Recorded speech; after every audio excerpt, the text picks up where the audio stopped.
31 डिसेंबरची night enjoy करण्यासाठी आता राज्यभरातून जे लोक आहेत, देशभरातून जी लोक आहेत ती गोव्यामध्ये यायला सुरुवात झालेली आहे। गोव्यातला जो परिसर आहे तो आता गर्दीने फुलू लागलेला आहे। कलिंगूड जो बीचचा साइड आहे त्या भागात मी आहे आणि कलिंगूड बागा बीचच्या आसपास परिसरातील जी सर्व पार्किंगची जी सुविधा आहे ती सध्या आता हाऊसफुल झालेली आपल्याला पाहायला मिळते।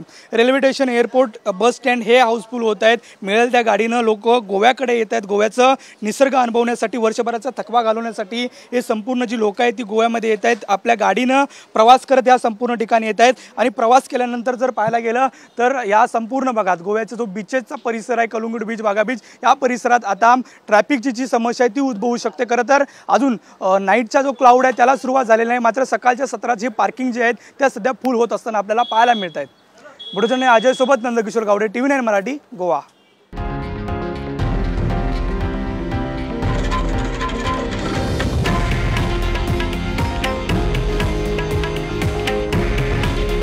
हे आहे देशातील नंबर 1 न्यूज नेटवर्क आणि आपण पाहत आहात TV9 मराठी। काळजी तुमची, हित महाराष्ट्राचं।